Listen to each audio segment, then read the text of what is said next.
படுத்தினேன். நம்ம ஊழியத்தில் ரொம்ப நாளாக அந்த கரண்ட் பிரச்சனை இருந்துகிட்டே இருந்துச்சு. நம்ம லைவில் பெரிய தடையாக இருந்துச்சு, அது ஒரு பெரிய தலைவலியாக இருந்துச்சு. ஆனால் ஆண்டவருக்கு நன்றி சொல்கிறேன், இப்போது அந்த கரண்ட் பிரச்சனையே இல்லை. கர்த்தருக்கு நன்றி செலுத்துவோம் கரங்களை தட்டி. எத்தனை இருக்குது புரியுது? நான் இங்கேயே ஃபுல்லாக இருக்கிறதுனால சொல்கிறேன், இரவும் பகல் எப்போ கரண்ட்டு போனாலும் சடோனே ஆனாலும் நமக்கு பிரச்சனையே கிடையாது. அப்பா கிருபையினால் நமக்கு ஒரு குறைவு இல்லாமல் இருக்குது. கர்த்தருக்கு நான் நன்றி சொல்கிறேன். ஆமென் ஆமென் ஆமென். ஒன்று, அது ஒரு பெரிய பிரச்சனையாக இருந்துச்சு, பெரிய போராட்டமாக இருந்துச்சு. அதுலேருந்தெல்லாம் கர்த்தர் பரிபூர்ண விடுதலை கொடுத்துருக்குறேன். அதே போல் எங்கள் வீட்டு புது வீட்டு பேர்ந்தப்போ அந்த பைப் லைன் பூரா பிரச்சனையாக இருந்துச்சு. நான் போன வருஷம் அது மாதிரி இருந்துட்டேன். பைப் லைன் பூரா பிரச்சனை. அது ரொம்ப நாள் எனக்கு பிரச்சனையாகவே இருந்துச்சு. எங்களுக்கே மொத்தமாக குடும்பத்தையே பிரச்சனையாக இருந்துச்சு.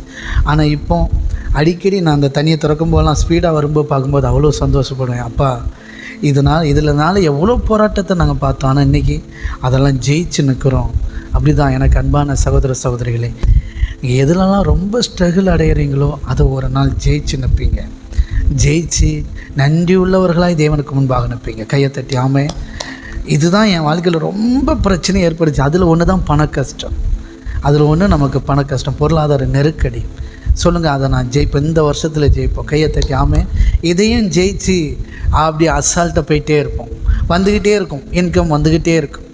எந்த திசையிலேருந்துலாம் வருதுன்னு தெரியாது, வந்துக்கிட்டே இருக்கும். அது ஒரு பொருட்டாய் உங்களுக்கு என்ன அது ஒரு பெரிய பாரமாலாம் இருக்காது. இப்போ பாருங்கள், உண்மையிலே கர்த்தர் சாட்சியாக சொல்கிறேன், கரண்ட் பிரச்சனை எனக்கு பாரமே கிடையாது. சில வருஷங்களாச்சு, ஏதோ 2 நாளில் பார்த்துட்டு நான் ரிசல்ட்டை சொல்ல, வருஷ கணக்காச்சு. அந்த வீட்டிலே 2 வருஷம் ஆச்சு, இங்கே வந்து 1 வருஷம் ஆச்சு. ஆண்டவர் கிருபையில் வருஷ கணக்காச்சு. அதே போல் தான் இந்த தண்ணி பிரச்சனையும் மாத கணக்கு ஆண்டவர் கிருபையில் நான் ஃபேஸ் பண்ணி சூப்பராக இருக்கிறோம். அதனால தான் சொல்கிறேன், இயேசுவின் நாமத்தினால இன்றைக்கி எந்த ஸ்ட்ரகிளில் இருக்கிறீங்களோ அதிலேருந்தெல்லாம் தேவன் உங்களை விடுதலை ஆக்குவார்கள்.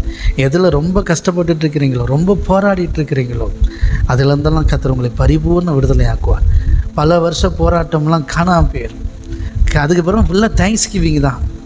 அந்த பிரச்சனையெல்லாம் இருக்கவே இருக்காது. அது நினைக்கும் போதெல்லாம் சந்தோஷம் வரும். ஆமாம், சொல்லுங்கள், பிசாசு என்ன பிரச்சனை கொண்டு வந்தாலும் அது தேங்க்ஸ் கிவிங் வகையாக மாறும். இன்றைக்கி கொஞ்சம் துக்கமாக இருக்கும், நாளைக்கு நினச்சி சந்தோஷப்படுவீங்க. எத்தனை புரியுது? அதே மாதிரி தான் அந்த அடகு கடை, அந்த கடைக்கு போனாலே ஒரு நடுக்கம் வரும். இப்போ அப்படி கிடையாது. இங்கே தான் இருக்கியா, சரி ஒரு நாள் நீ இங்கே வரணும், எங்களை தேடி வரணும் அப்படின்னு சொல்லிட்டு வந்துட்டு. ஆமென். நான் சொல்கிறேன், தீர்க்க தரிசனமாக எதெல்லாம் பார்த்து எதெல்லாம் உங்கள் வாழ்க்கையில் ரொம்ப ஸ்ட்ரகிளாக இருக்குதோ அதில் தான் தேவன் விடுதலை ஆக்குவார். சிலருக்கு ஆஸ்பத்திரி பக்கம் போகிறதுக்கே கடுப்பாக இருக்கும், அவ்வளோ வலி வேதனை அனுபவிச்சோம். அதுலேருந்தெல்லாம் தேவன் விடுதலை ஆக்குவார். அதை பார்க்கும்போது சந்தோஷப்படுற அளவுக்கு இந்த பக்கமே வரலையாடா நம்ம அப்படிங்கிற அளவுக்கு கர்த்தர் மாற்றுவார். Amen. Okay, God bless you. சொல்லுங்கள்.